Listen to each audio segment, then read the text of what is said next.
I'm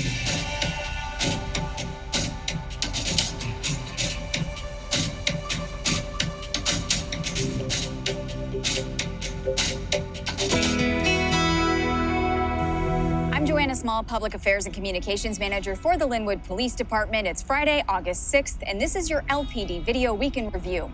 Here's a summary of the most notable incidents your Lynnwood police officers responded to this past week. On July 23rd, officers were called to reports of a burglary in the 7200 block of 196th Street Southwest. Among items taken were 3 firearms, one of which was later recovered by Mount Lake Terrace Police during the arrest of a burglary suspect in their jurisdiction. Now, 2 of those firearms, an FNH 9mm and a Walther PPQ, are still missing. Check out your screen. Those are images of guns similar to the ones stolen. If you know anything about this crime, please contact us immediately. The last week of July, we took 3 catalytic converter theft reports. Now, we promise to keep you up to date on those numbers in each edition of the LPD Week in Review. These are felony-level thefts, as replacement of the stolen part and repairs to the damaged portion of the vehicle can run several $1,000s. Over the past several months, officers have responded to a number of high-dollar thefts at the Lynnwood Ulta, mostly targeting fragrances. These thefts at a multitude of Ulta locations in King and Snohomish counties, amounting to more than $1 million in losses for the company. On July 28th alone, 2 men stole nearly $9,000 in fragrances from our Lynnwood location. And we've identified one of the suspects and filed theft charges on him, but we're still attempting to identify his accomplice. If you recognize the man on your screen, contact Officer Galloway at the number on your screen. On July 29th, an employee at Target called police to report a man had stolen about $1,000 worth of Legos, threatened the loss prevention employee with a taser, then fled in a vehicle.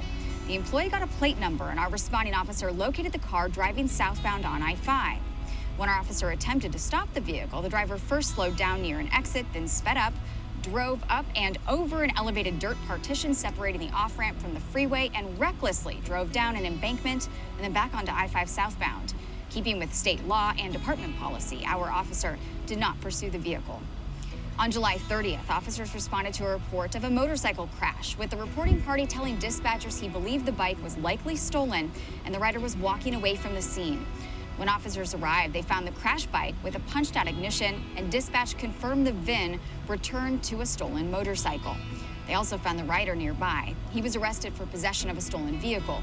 When officers searched the backpack he was carrying, they found a substantial amount of drugs, including methamphetamine, heroin, and pills, likely containing fentanyl. It was enough to also pursue charges for manufacture, deliver, or possess with intent to manufacture or deliver a controlled substance. We contacted the registered owner of the motorcycle, who said he had 2 motorcycles and a truck stolen in a single incident. The truck was recovered. The second motorcycle was seen by our responding officer and witnesses leaving the scene of the crash and has not been recovered.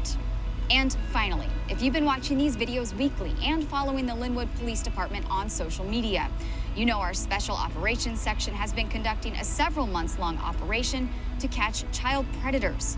We have a fake social media profile of a young teen girl, and adult men have been instigating conversations with this girl for the sole purpose of meeting her for sex. Our officers arrange the meeting, and when they show up at the agreed-upon spot, an undisclosed public place in Lynnwood, the suspects are arrested for attempted child rape too. So far, about half a dozen child predators have been arrested as a result of this sting, including 2 more just this week. That's all for now. We'll see you next time.